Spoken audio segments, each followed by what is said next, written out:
आज हम लोग क्लास 11th मैथ का फर्स्ट चैप्टर सेट्स के बारे में पढ़ेंगे। हम लोग पर डे दैनिक जीवन में सामानों का अरेंजमेंट करते हैं। जो भी हमारे पास सामान होती हैं उनको हम व्यवस्थित तरीके से रखने का प्रयास करते हैं। तो जब हम सामानों को व्यवस्थित तरीके से रखते हैं तो इससे फ़ायदा ये होता है कि हम जब भी किसी सामान को ढूंढते हैं, खोजते हैं, तो बहुत ही आसानी से हमें मिल जाता है। यहीं से स्टार्ट होती है सेट्स का कॉन्सेप्ट। मैथमेटिक्स में भी अक्षरों को,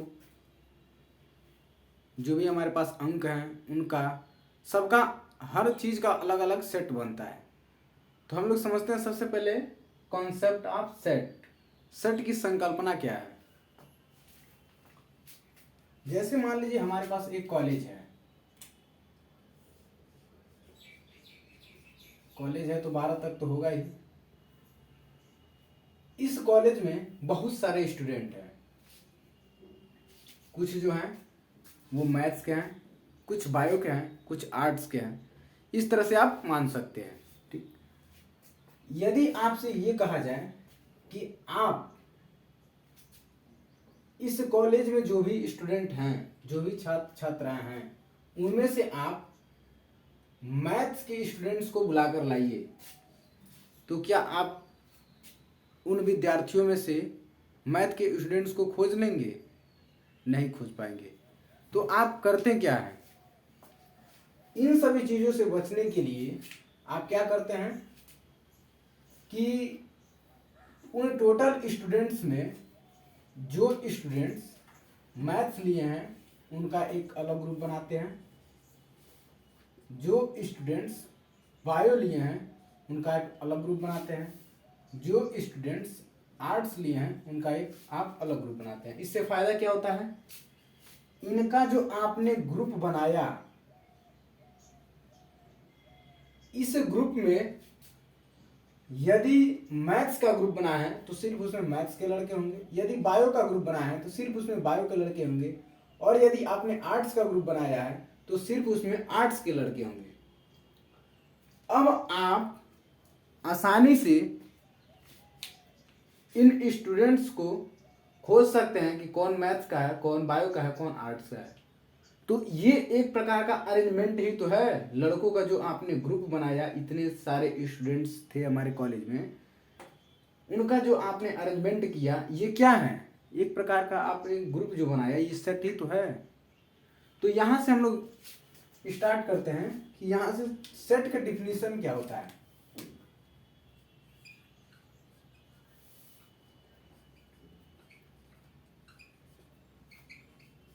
डिफिनीशन ऑफ सेट। यहाँ से स्टार्ट करते हैं हम लोग। समुच्चय की परिभाषा क्या होती है? तो समुच्चय का परिभाषा होता है वस्तुओं के सुपरिभाषित संग्रह को समुच्चय कहते हैं। क्या?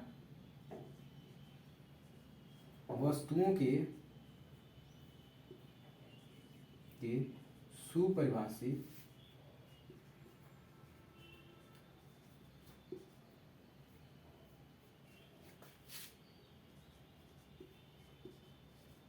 संग्रह को समुच्चय कहते हैं।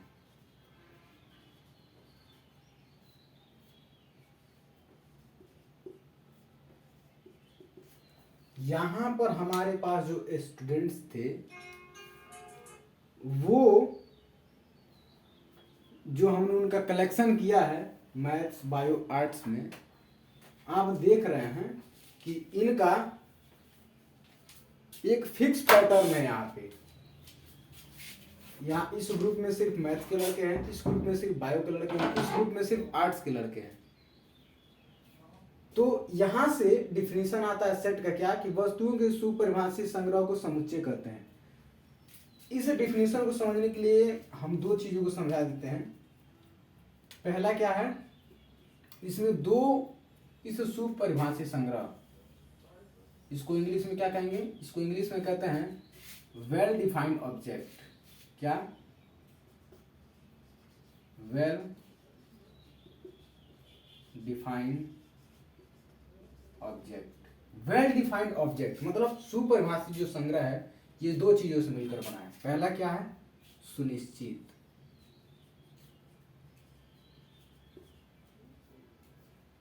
सुनिश्चित। दूसरा क्या है? सुस्पष्ट। जब भी आप सेट्स को डिफाइन करें या जब भी आप किसी सेट्स को पहचानने की कोशिश करें तो इसमें दो चीजों का आप ध्यान रखें। क्या? सुनिश्चित और सुस्पष्ट। सुनिश्चित का मतलब होता है पहले आप यह सुनिश्चित कर लें, पहले आप यह देख लें कि आपने जो ऑब्जेक्ट लिया है, आपने जो एलिमेंट लिया है सेट का, क्या वो उस सेट में है या नहीं है। यदि है तो वो सेट जो होगा वो सुपरिभाषित होगा। दूसरी बात सुस्पष्ट क्या है? सुस्पष्ट है कि जो आपने सेट लिया है उसके जो एलिमेंट है उसके जैसा कोई और भी तो एलिमेंट नहीं है। यदि उसके जैसा कोई और भी एलिमेंट है तो वो हमारा सेट नहीं होगा। तो जैसे हम एग्जांपल लेते हैं, फॉर एग्जांपल के लिए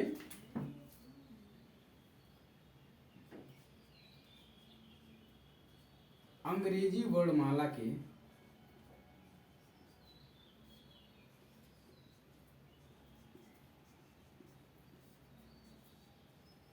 स्वरों का संग्रह। मतलब हमारे पास जो अंग्रेजी वर्णमाला है, अंग्रेजी वर्णमाला मतलब A to Z तक जो भी हमारे पास लेटर्स हैं उसमें जो हमारे पास स्वर हैं, तो स्वर कौन से हैं? A, E, I, O, U।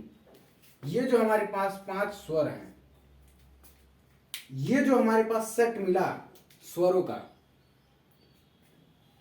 इसको समझने के लिए आप दो चीजों को समझिए कि आपने जो A to Z अंग्रेजी वर्णमाला लिया है उसमें क्या ये A, E, I, O, U आते हैं, मतलब सुनिश्चित है कि हाँ ये A, E, I, O, U उसी वर्णमाला में है। तो आप देखते हैं कि A से Z तक जब आप उसको गिनते हैं तो देखते हैं कि हाँ ये A, E, I, O, U उसी वर्णमाला में हैं। दूसरी बात आप देखते हैं कि सुस्पष्ट मतलब इसके जैसा कोई और भी तो नहीं है। अंग्रेजी वर्णमाला में A, E, I, O, U के जैसा कोई और भी नहीं होता है। कोई यहाँ पे सुस्पष्ट मतलब एक जैसा कोई और न होने का मतलब है कि जैसे मान लीजिए हमारे पास जो भी सेट होगा, सेट अगर मान लीजिए कोई हमारे पास सेट है, क्या है?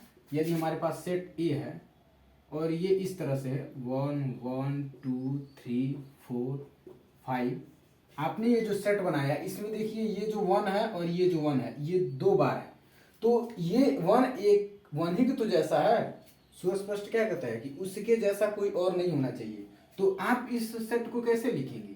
आप इस सेट को लिखेंगे 1 2 3 4 5, मतलब एक जैसे जो एलिमेंट्स हैं उसको आप नहीं लिखेंगे, उसको सिर्फ एक ही बार लिखेंगे, इसके जैसा कोई और भी एलिमेंट नहीं होना चाहिए। अब आप इसमें देखिए कि क्या इन लोगों के जैसा कोई और भी एलिमेंट है?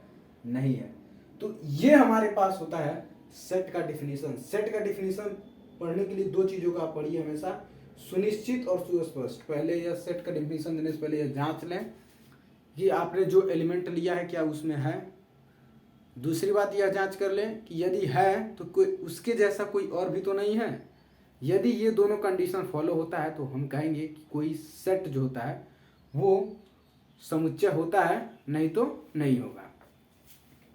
ठीक, इसके बाद हम लोग समझ लेते हैं कि notation of sets, elements of sets and notation of sets. इसके बाद हम लोग समझ लेते हैं elements of sets and it's notation.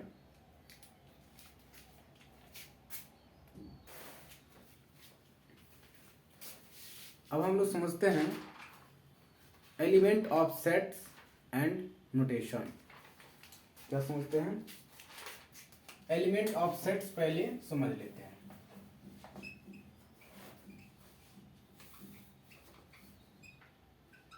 Element of set मतलब समुच्चय के अवयव। समुच्चय के अवयव, हमारे पास जो भी समुच्चय है, जो भी सेट है, उसमें जो भी वस्तुओं का आपने कलेक्शन किया है, जो भी ऑब्जेक्ट का कलेक्शन किया है, जो भी वस्तुओं का संग्रह लिया है, उसके जो एक एक अवयव होंगे, उसके जो एक एक घटक होंगे, वो उस सेट के एलिमेंट कहलाते हैं। जैसे आपने ये एक सेट लिया, A इज इक्वल टू 1 2 3 4, तो ये क्या है? ये इसके एलिमेंट है। ये जो आपको दिख रहा है ये सारे इसके एलिमेंट है। ये होता है एलिमेंट ऑफ सेट। मतलब आपने जो वस्तुओं का कलेक्शन किया है उसके एक एक घटक को उस सेट का एलिमेंट कहते हैं। अब समझते हैं कि इनका नोटेशन कैसे किया जाता है। नोटेशन ऑफ सेट,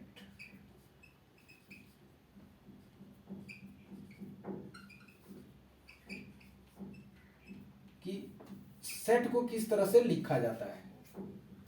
तो जब भी आप कोई सेट लेंगे तो सेट को हमेशा कैपिटल लेटर से लिखा जाता है। सेट को हमेशा किससे लिखा जाता है? सेट को हमेशा कैपिटल लेटर से लिखा जाता है। सेट हमेशा किससे लिखा जाता है? कैपिटल लेटर से। आप यहाँ पे देख पा रहे हैं, ये हमारे पास जो सेट है, ये सेट हमेशा कैपिटल लेटर से लिखा जाता है। ये जो इसके एलिमेंट है, तो एलिमेंट को हमेशा किससे लिखा जाता है? एलिमेंट को हमेशा स्मॉल लेटर से लिखा जाता है।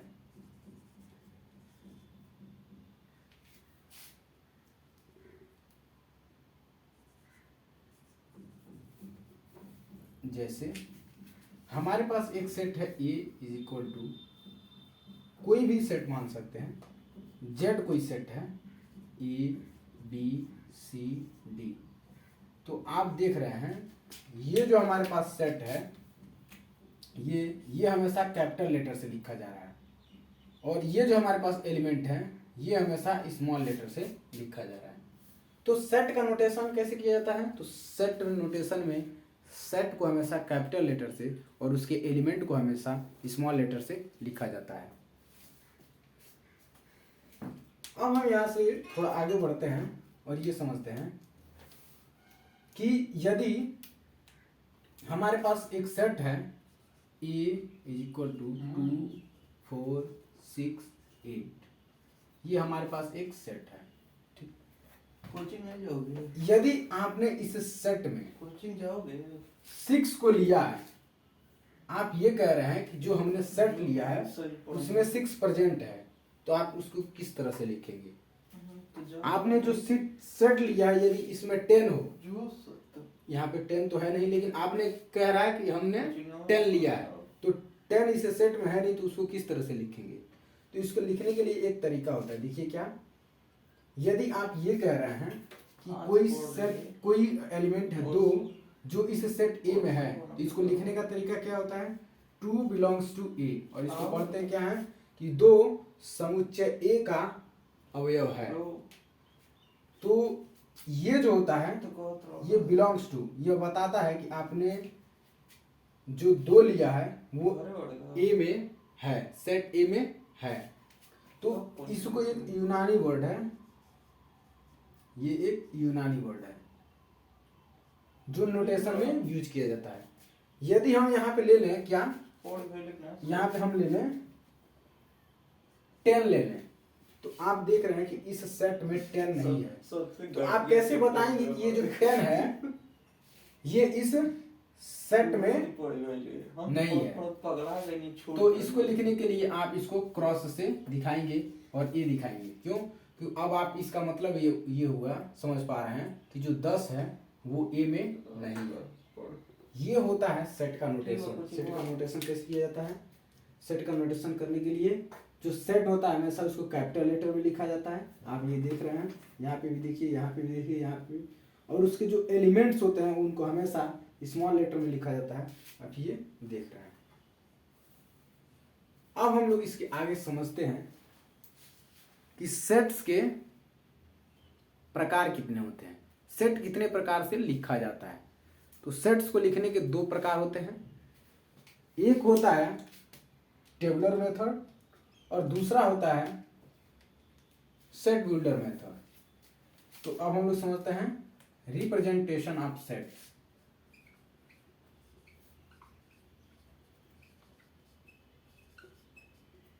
Representation of set. Representation of set मतलब कि हम समुच्चयों को किस तरह से लिख सकते हैं। तो इसको लिखने का दो तरीका होता है। एक होता है टेबुलर मेथड,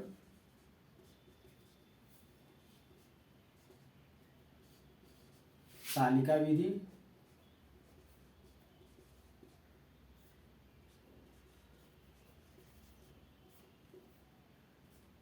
और दूसरा होता है set builder form.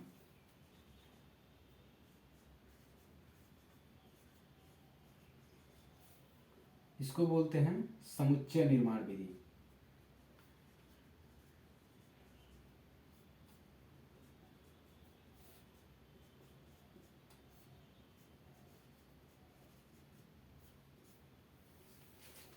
Set builder form में क्या होता है और टेबुलर मेथड में क्या होता है, तो हम एक एक करके समझते हैं। Tabular method. टेबुलर मेथड में क्या होता है कि हमारे पास जो भी डाटा होता है या जो भी ऑब्जेक्ट्स होता है सेट्स का, उसको एक एक करके लिखा जाता है और लिख के बताया जाता है कि इसमें इतने डाटा हैं। जैसे हम ये कह रहे हैं कि 2 से, एग्जाम्पल के रूप में 2 से 10 तक के बीच की सम संख्याओं का संग्रह एक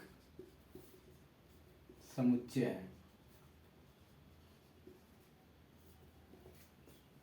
तो इसको आप किस प्रकार से लिखेंगे सेट को, तो इसको लिखने का तरीका क्या होता है।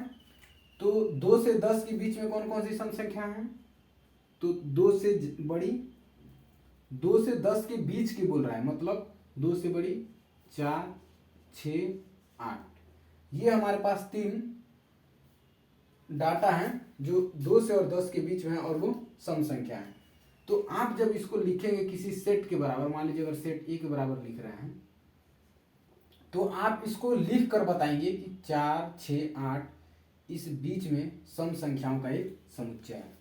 लेकिन वही पे सेट बिल्डर फॉर्म में क्या होगा, सेट बिल्डर फॉर्म में आप उसकी प्रॉपर्टी को बताएंगे। आप किसी एक एलिमेंट को लिखेंगे, वो जो एलिमेंट होगा वो उस सारे सेट के एलिमेंट को बताएगा और उसकी प्रॉपर्टी, उस एलिमेंट्स की प्रॉपर्टी को लिखकर आप बता देंगे ये जो सेट है वो सेट बिल्डर फॉर्म है। देखिए कैसे, हम इसका एक एग्जांपल लेते हैं। एग्जांपल क्या लेते हैं, 10 से छोटी अभाज्य संख्याओं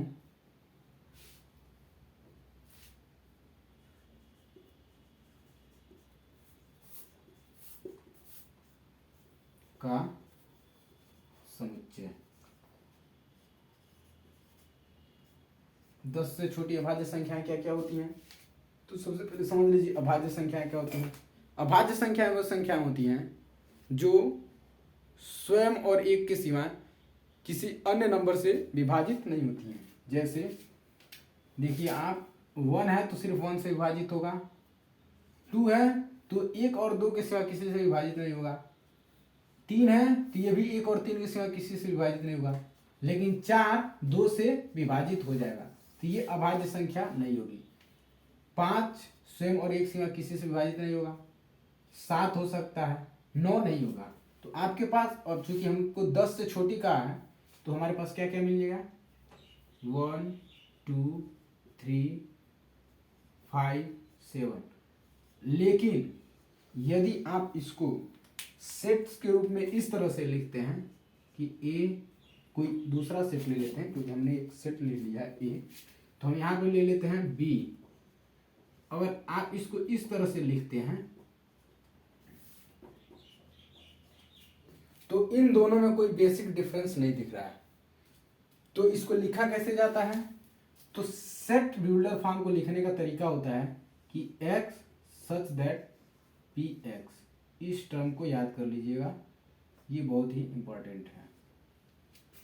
जब आप किसी सेट को लिखते हैं, यदि वह इस फॉर्म में हो, इस फॉर्म का मतलब ये जो x होता है, ये जो भी आपने सेट लिया, जैसे मान लीजिए अगर हमने ये सेट लिया, तो ये जो x है, ये इस सेट के सारे एलिमेंट को एक एलिमेंट x से दिखाया गया है, और इस x की जो प्रॉपर्टी है उसको यहाँ पे लिखा जाता है।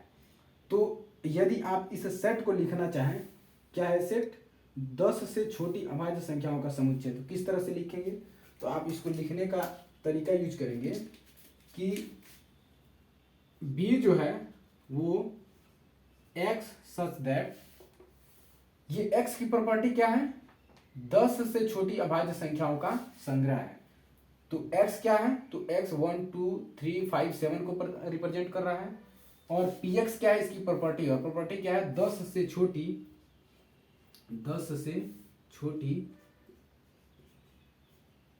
अभाज्य संख्याओं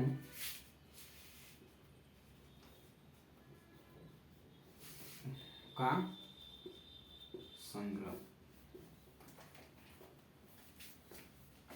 अब उम्मीद है आपको टेबुलर मेथड और सेट बिल्डर फॉर्म में डिफरेंस समझ में आ गया होगा। इसमें क्या करते हैं?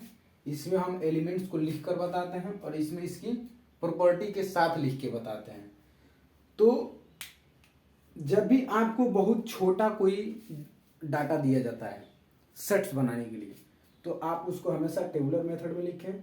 जब भी आपके पास बहुत सारे ज़्यादा डाटा हो, तो आप एक एक डाटा को लिखने में बहुत ज़्यादा समय लगेगा और पॉसिबल भी नहीं हो सकता है, तो उसको आप सेट बिल्डर फॉर्म में लिखें। ठीक,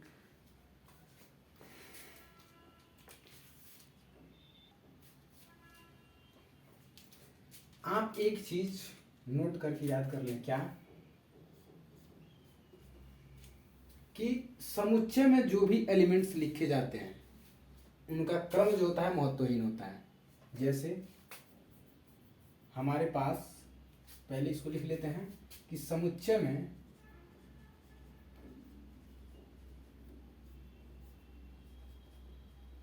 अवयवों का क्रम महत्वहीन होता है।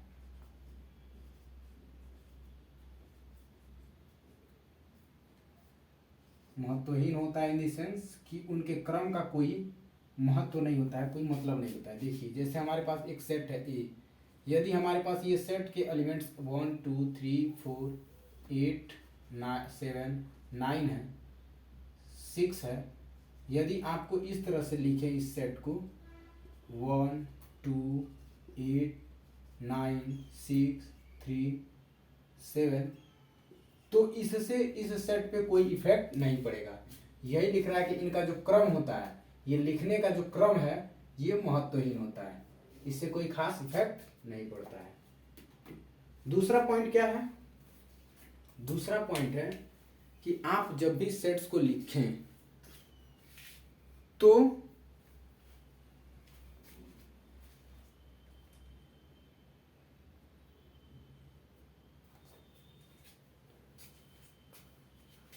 तो करें क्या कि उसमें जो भी आपके एलिमेंट हैं, जैसे यदि आपके पास एक दूसरा सेट है a = 1 2 2 4 5 8 8 7, तो आप करें क्या कि इसमें जो भी एलिमेंट 2 बार है, जैसे यहाँ पे 2 है, यहाँ पे 2 है, यहाँ पे 8 है, यहाँ पे 8 है, तो इसको हमेशा सिर्फ और सिर्फ एक बार लिखें। तो हमारे पास जो सेट मिलेगा वो क्या मिलेगा? 1 2 4 5 8 7, ये हमारे पास सेट मिला। तो ये दो चीज़ें इंपॉर्टेंट थी। इसके बाद हम लोग समझ लेते हैं कुछ महत्वपूर्ण संख्याओं के समुच्चय के बारे में। ठीक, उसके बाद कुछ एग्जाम्पल्स लेंगे और कुछ न्यूमेरिकल्स लेंगे, कुछ क्वेश्चंस लेंगे जो सॉल्व किया जाएगा। तो सबसे पहले हम लोग समझते क्या है, कुछ महत्वपूर्ण संख्याओं का समुच्चय।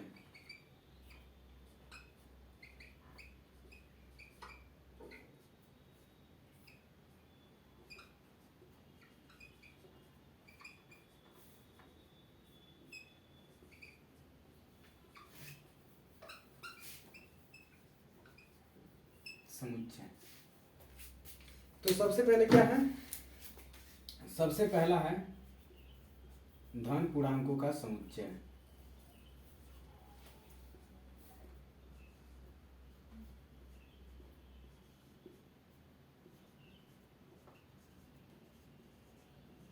धन पूर्णांकों का समुच्चय, इसको i प्लस से लिखा जाता है। ये होता है पॉजिटिव इंटीजर्स का सेट। तो होगा क्या धन पूर्णांकों में, हमारे पास ये होगा सेट ए, आपने कोई भी सेट ए लिया, बी लिया, सी लिया, कुछ भी ले सकते हैं। तो ये जो 1 2 3 4 5 ये जो नंबर हैं ये धन पूर्णांक है। तो इनका जो आप सेट लेंगे, ये और भी आगे तक हो सकते हैं, तो आप इनका जो सेट ले रहे हैं ये है धन पूर्णांकों का समुच्चय। इसी तरह से आप दूसरा ले लीजिए, ऋण पूर्णांकों का समुच्चय।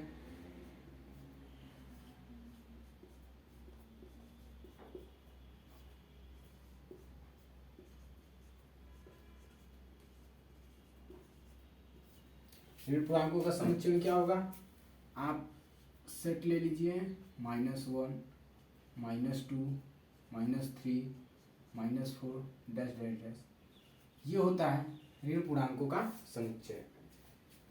आप तीसरा ले लीजिए, धन हो गया, ऋण हो गया, पूर्ण संख्याओं का समुच्चय।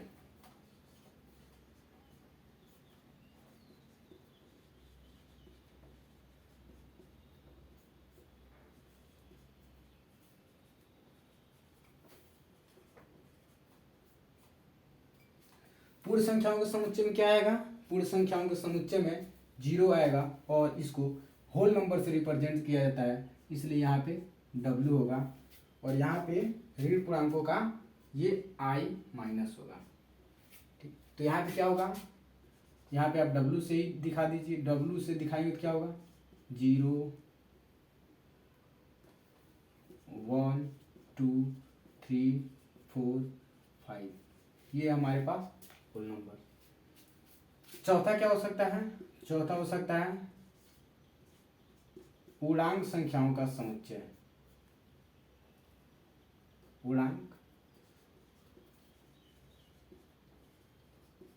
संख्याओं का समुच्चय। पूर्णांक संख्याओं में क्या होता है, तो पूर्णांक संख्याओं में पॉजिटिव भी माइनस भी होता है, -3 -2 -1, 0 भी होता है, 1 होता है, 2 होता है, 3 होता है। इसी तरह से आपका आगे भी चलता चला जाएगा। इसी तरह से आप ले सकते हैं परिमेय संख्याओं का समुच्चय।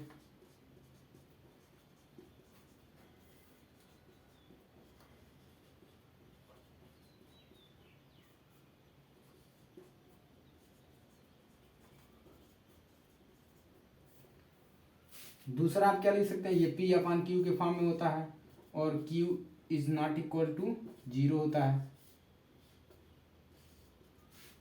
तीसरा आप क्या ले, इसके बाद छठा क्या ले सकते हैं, अपरिमेय संख्याओं का समुच्चय।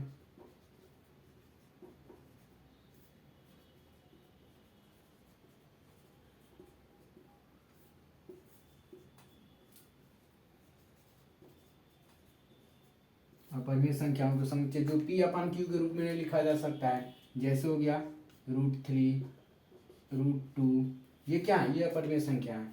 इसी तरह से आप एक और ले सकते हैं वास्तविक संख्याओं का समुच्चय।